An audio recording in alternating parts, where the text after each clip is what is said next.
Welcome. In the last video, I explained what the and, or, and not keywords were, and in this video, I'm going to show you some examples of how those work in action.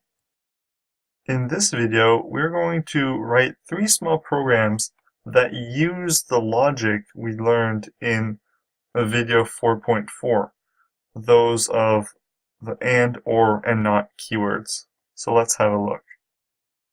Here are the 3 problems we are going to solve today. Feel free to pause the video and give them a shot, but I will simply get started. So the first one says, write a program that given 2 numbers a and b print the string divisible if one of the 2 numbers divides the other.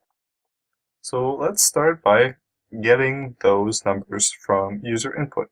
So a comma b should be equal to the integer input of a equals something and int input b equals something. Remember, input is simply a way of getting input from the command line.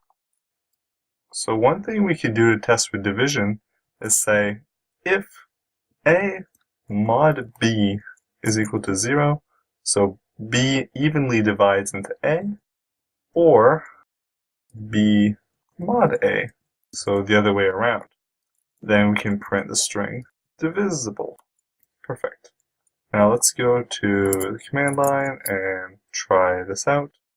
So Python 3.4, 4.5.py, a, let's say, I don't know, 12, b is 6, and we get divisible. How about 7 and 11, which are both prime? So no. So let's move on to the second problem. The second problem says, given a and b, print a divided by b if b is not equal to 0. So let's copy our input because it's going to look much the same.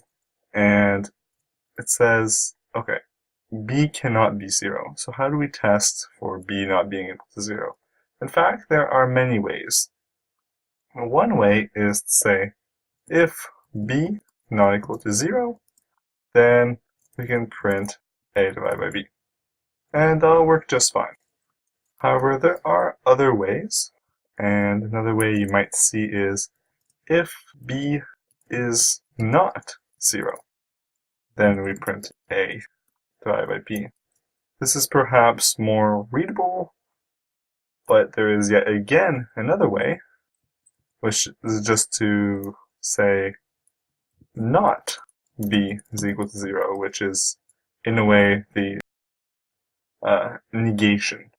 So each of these ways is a valid way of saying b is not equal to 0. My personal favorite is 15, but feel free to use one of the other 2. So let's test it out quickly. So 5 and 8. And let's try division by 0, so 6 and 0. And we get nothing printed, as we would expect. Awesome. So our last challenge says, write a program that given 3 names prints equal if all 3 names are the same, when lowercase. So let's get those names. So name1 equals input name1, and let's just copy this to save time. Here we go. So now what we can do is we can say if name1.lower, meaning make it lowercase, is equal to name2.lower, and that is equal to name3.lower, then we can print equal.